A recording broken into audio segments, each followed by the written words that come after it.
So ZUFFA Boxing 2 just wrapped up, and it was a much enjoyable, much more entertaining, and much better show than the first one. This is what happens when you don't put manufactured stars as the main event, like Callum Walsh. You put a guy like Jose Valenzuela, who comes to fight, put him up against a hard Mexican, Diego Torres. You're gonna get a good fight in that main event. It was a good main event. I thought RAYO was able to pick it up towards the end. However, he definitely looked trouble. I think straight off the bat in the first round, Torres shook RAYO up. It looked like RAYO was going to get pieced up in this fight. But RAYO was able to do so, or get back in track, and he was able to clean out a decision win. Um, by the way, that skipper guy, terrible scorecards. I mean, he had a terrible scorecard with the Canelo vs. Crawford. He had a terrible scorecard here as well. He gave RAYO every single round. Yeah, terrible scorecard. Um, Boachuk versus Butiev was another great fight where, again, it even flows. At first it looked like Butiev was hurting Boachuk with like these right hands.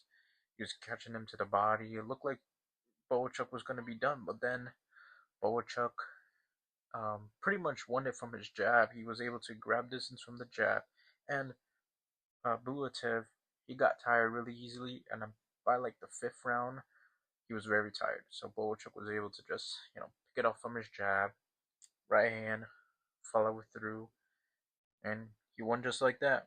So another win for Boachuk. In the middleweight division, could we get Boachuk versus Callum Walsh?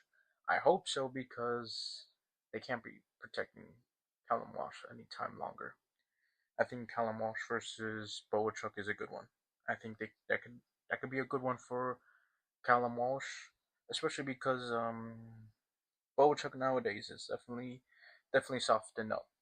All right, he's got softened up a ton, and I don't think Callum Walsh can win, but I think he has a good shot of winning that fight.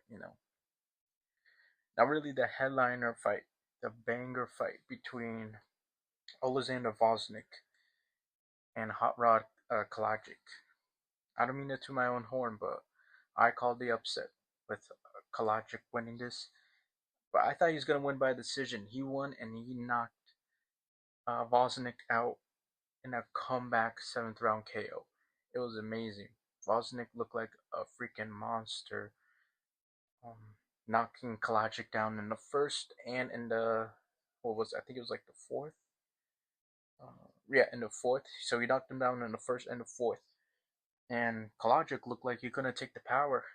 Vosnik was just backing Kalajic up, and then all of a sudden, Kalajic used his own right hand. Vosnik couldn't get away from the right hand, so Vosnik or Kalajic knocked, or he hurt Vosnik with the right hand, clearly stumbled him. Vosnik was clearly stumbled with his legs. He landed the right hand again, down goes Vosnik. And then he knocked him out clean. Well, he didn't knock him out clean, but he knocked him out. He knocked him down again with another right. It was over, and that was legitimate excitement. When I was watching it live, I got up, freaking clapped my hands together. That was, you want to talk about excitement? That was legitimate excitement right there. And this whole week, yesterday and Friday, I didn't get that excitement. I didn't get that excitement all week until that fight. That fight, if you want to talk about fight of the week, I'm going with Kalajic versus Vosnik. That was the fight of the week. My early contender fight of the year as well, personally. That was just amazing. And good on Kalajic, because Kalajic, I feel like, was being very underrated. And a very improved fighter as well. I feel like he's gonna get some big opportunities now, for sure. Vosnik, unlucky. I think he's like 38 years old now. I don't know. Because obviously that right hand, punishing right hand, punishing right hand. However, I mean, I would like to see Vosnik in at least one more fight. but we shall see. We shall see. Um, in the prelims, I thought Jalil Hackett did pretty good, and his performance against Roberto Cruz. Again, another fun fight. I didn't know Jalil Hackett repped Mexico. By the way, they call him, I think, El Negro Mexicano. Interesting name for him. Um, and yeah, interesting that he reps Mexico, but fair enough, fair enough. I think Jalil Hackett did really good in his performance. He hurt Roberto Cruz. I think it was like in the fifth round or so. Couldn't get him out of there though. But it was a good decision win from him, and we'll see how Jalil Hackett does as his time goes forward. Uh, Probably the fight of the prelims between Oscar Perez and Justin Villoria. Again, another fun action fight. I would say this fight was like the second fight, the second best fight of the night. Again, both these guys were just in the center of the ring, going back and forth, all all hands going back and forth. It was a crazy fight, crazy fight. Justin Villoria picked up the win, and that was awesome because I didn't know who either either guy was. I didn't know who either guy was at the time, so it was good. Now I know who they are, and I can't wait to see them. Other than that, though, the rest of the prelims were just it's just typical action. Nothing really too amazing or whatever. But the majority, that's one, two, three, four, five fights in a eight card, 8 match card. Five of them being bangers. That's an amazing show right there. I think Zuffa 2 delivered. It was an amazing show. Not next week, but I think in 2 weeks, the third show between F.A. Jogba and Charles Martin. It could be a good one. Charles Martin has been in some fun fights. F.A. Jagba has been in some fun fights. You never know. You never know. F.A. Jagba has good power as well, so could end in a knockout. Definitely looking forward to what the undercard is looking like. And just to get out of the way, I guess, talking about the fights that happened yesterday. Xander Zayas, Abbas Barrow. I guess good decision win by Xander. He was able to pick up a decision win against Barrow. And it was an alright fight. Not too bad. I thought Xander showed a different side of him that I didn't see before. So good on Xander. He's now the unified 154-pound champion. However, I think he's going to middleweight. I don't think he's going to stay in that weight for any longer.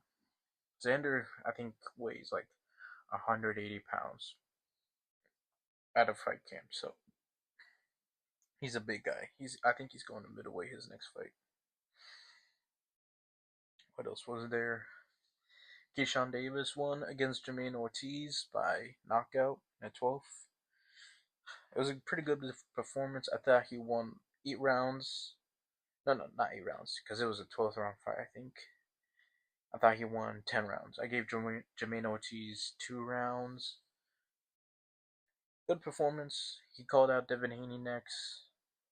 We shall see where that goes. Bruce Carrington, I thought, was the best guy. Had the best performance of the night in that ring card. Good on Bruce Carrington, because I didn't think he was gonna knock out Castro. He did, especially getting hurt. I think in like the 4th or 5th round. So good on Bruce Carrington. He impressed me, and yeah, I thought he had the best performance of the night. Uh, what else was there? I think I think that was pretty much it. Yeah. So this fight or this round of boxing with Zuffa really good. Or actually, so this I'm looking at the upcoming schedule.